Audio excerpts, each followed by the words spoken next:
तो जी दोस्तों, मैं लैपटॉप की स्क्रीन पर आ चुका हूँ। सबसे पहले देखो दोस्तों, मैंने एक गूगल एडसेंस उसको ओपन किया है। आप लोगों को भी इस तरह एक मैसेज शो होगा जो मेरे इस गूगल एडसेंस पर शो हो रहा है। ये देखो, ये मैसेज है क्रिएट GDPR मैसेज। तो अगर आपको भी इस तरह मैसेज आया है तो इसका सलूशन क्या है।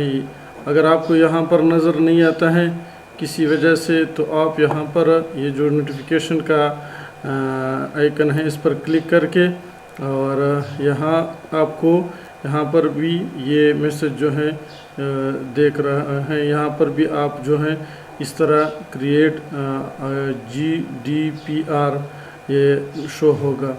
तो यहाँ से भी आप एक्सेस करते हो। यहाँ से ना हो तो फिर आप लोगों ने प्राइवेसी इस वाले ऑप्शन पर आ जाएंगे और इस पर क्लिक करके, और यहाँ पर भी देखो वही मैसेज दोबारा आ रहा है। ये देखो,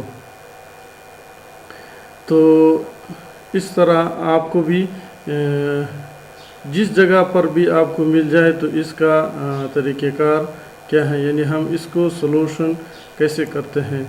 तो ये तरीका आज मैं आप लोगों को बताने वाला हूँ। ये देखो, क्रिएट GDPR मैसेज पर हम इस पर क्लिक करते हैं। हमारे सामने इस तरह एक न्यू इंटरफेस आ जाएगा।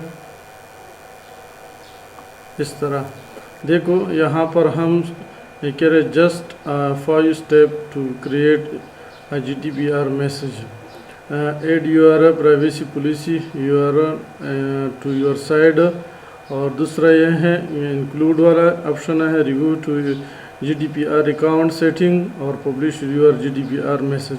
ये 3 स्टेप हैं, इसको हम फॉलो करेंगे और ये मैसेज हम बना देंगे। क्रिएट GDPR मैसेज पर हम दोबारा क्लिक कर लेते हैं तो हमारे सामने इस तरह कुछ इंटरफेस ओपन हो जाएगा। तो दोस्तों, आप लोगों के सामने इस तरह जब इंटरफेस ओपन हो जाएगा, उसके बाद दोस्तों देखो, यहाँ पर इस साइड पर आपको ये जो नज़र आ रहा है, ये देखो मैं आप लोगों को दिखाऊं। यहाँ पर दोस्तों, ये यहाँ पर आप लोगों ने इसको सेलेक्ट करके, ये देखो इस तरह एक न्यू इंटरफेस ओपन हो जाएगा। अब देखो यहाँ पर ये कहते हैं सेट नाम। सबसे पहले इसको टिक करके, ये देखो हमने इसको टिक किया। अब यहाँ पर कहते हैं कि आपके वेबसाइट का नाम क्या है, तो इस पर हम क्लिक करेंगे। यहाँ पर अपने वेबसाइट का नाम लिखेंगे। तो मेरा वेबसाइट का नाम है PK23 ऑल वर्ल्ड जॉब, और फिर इसके बाद सेव पर क्लिक करेंगे। उसके बाद प्राइवेसी पॉलिसी URL, आपने अपने वेबसाइट पर जो प्राइवेसी पॉलिसी का जो पेज जनरेट किया है उसका URL आप लोगों ने यहाँ पर ऐड करना है। तो इस पर मैं क्लिक करूँगा और अपने वेबसाइट पर जाऊँगा, और यहाँ से पेज पर आप लोग क्लिक करेंगे। पेज पर क्लिक करने के बाद फिर प्राइवेसी पॉलिसी जो है उसका लिंक आप लोगों ने यहाँ से उठाकर, ये देखो मैंने इसको उठाकर और यहाँ पर मैं इसको पेस्ट कर दूँगा। ये Ctrl+V से मैंने इसको भी पेस्ट किया और सेव किया। ये देखो, उसके बाद रह गया दोस्तों, एक मिनट, यहाँ पर ये देखो लिखा हुआ है ऐड लोगो। तो यहाँ पर आपने अपना जो वेबसाइट का लोगो होगा यहाँ पर उस पर या अपलोड कर लेंगे। इसका क्या तरीक़ेकार है, अपने उस पर जाएंगे लेआउट में जाने के बाद आप लोगों ने यहाँ से ये जो हेडर लोगो है इस पर, ये जो आइकन है इस पर क्लिक करके और फिर नीचे आएंगे। ये देखो ये मेरा है, इस पर राइट क्लिक करके सेव इमेज करके अपने इस लोगो को आप लोगों ने सेव करना है। सेव करने के बाद दोस्तों आप यहाँ पर फिर आएंगे और यहाँ से फिर इसको अपने लोगो को अपलोड कर लेंगे। ये देखो ये यहाँ पर अपलोड हो रहा है और ओके के बटन पर क्लिक करके ये हो गया। उसके बाद देखो दोस्तों, बाकी किसी सेटिंग को नहीं चढ़ना और कंफर्म पर क्लिक करेंगे तो हमारे सामने एक न्यू इंटरफेस ओपन हो जाएगा।